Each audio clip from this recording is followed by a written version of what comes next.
We are going to look at finding the number of possible arrangements using permutation or combinations.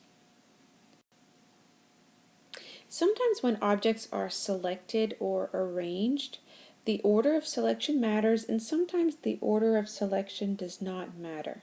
Here are two examples. Example A, there are 18 students in the class. 5 of them will be selected to present their projects. How many arrangements are possible? So the order matters in this case because when presentations are completed in a certain order, like the first presentation, second presentation, third presentation, fourth, and fifth in this case. In example B, 18 students in the class, 9 of them are being selected to be put on a team, Team A. How many ways can they be selected? So when 9 students out of the 18 are getting selected for a team, here order has no relevance. A permutation of objects is selection when order matters. So there are some key words to look for to determine if the items are selected as a permutation. When you're organizing books, let's say on a shelf, there's order that's implied as you're lining things up in a row.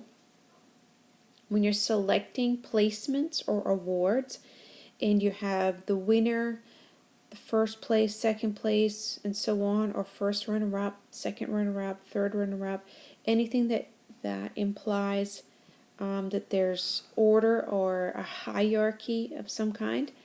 Selecting roles in a committee, president, vice president, and so on, there's order or ranking involved. Arrangements of letters are also considered permutation because you have how the letters are lined up in a certain order or a certain row.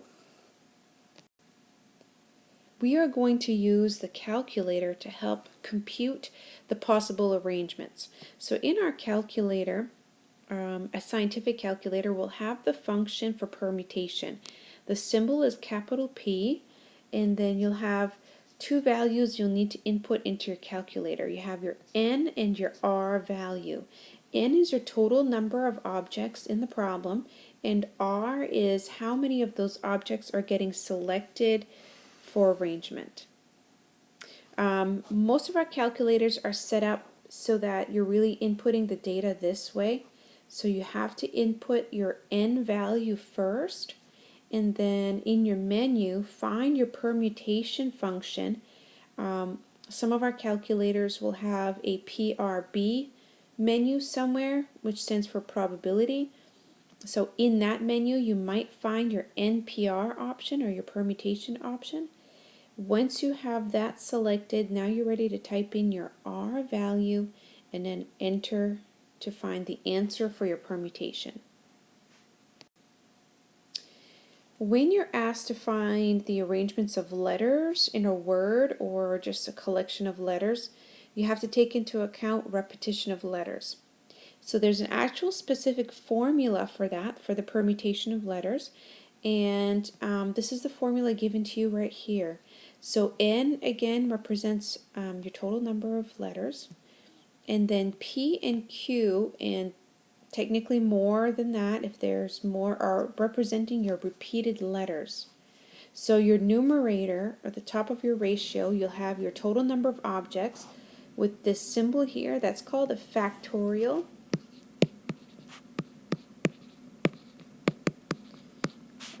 If you recall with the basic counting principle, we talked about that, and so you can use that key in your calculator.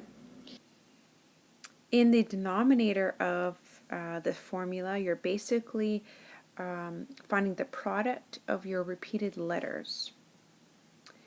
And we'll do an example of that coming up in a minute. A combination is arranging your objects when order does not matter. So for example, grabbing 4 cookies out of a jar, the order does not matter how you grab those cookies. Selecting 3 students in a class to form a committee. If there are no hierarchy involved or ranking, and it's just a group or a team, then selecting those 3 students, the order doesn't matter. Like the NPR function, your calculator has a combination function, NCR. Again, N is your total number of objects, and R is your number of objects being selected. You'll have to put in your N value first and find your combination function in your PRB options. Type in your R and press enter. So let's do a few examples of some of these. So here in this example, this is a permutation because of the P, and we're given our N value and our R value. And so the first thing you are going to input again is your total number of objects, 10, and somewhere in your menu you're going to have to find your NPR function. This one is a little bit of a different calculator here. It's a business calculator, so the menus are a little bit different. So my NPR and NCR is a button all on its own here. So permutation, I'm going to select, and it'll say NPR on the screen, and then you type in your how many objects are selected, and then you press enter, and it does all the work needed to find the answer to the problem. So 720 possible arrangements with these values. So this time we're given a combination, but we still have this is our N and this is our R. And you're always going to type in your N or your total first in your calculator. Find your NCR function. Type in how many values are selected and enter. So remember, the combination disregards order. If we did this as a permutation, there'd actually be more options, but with combination, as long as the objects are selected, order is disregarded. We have 28 combinations. Here is an example on the arrangements of letters in a word, specifically this word here, Mississippi. So as soon as you know that there are letters involved, you want to go to the formula that has permutation with repetition. And here's our total number of letters, and there are 11 letters here in the word Mississippi. And then we have to take a count of repeated letters. So M is not repeated, but we do have the letter I that's in the word 1, 2, 3, 4 times. So there's a repetition here. The letter S is repeated several times here as well, 4 times. And the letter P is in the word twice. So now when you set up your formula, you're going to have 11 factorial as your numerator, and then your denominator is made up of how many repetitions you have. So your I is repeated there 4 times, your S 4 times, and P is in there 4 times. And what this formula does is it finds a way to find all your combinations, keeping in mind that there's a lot of repeated letters.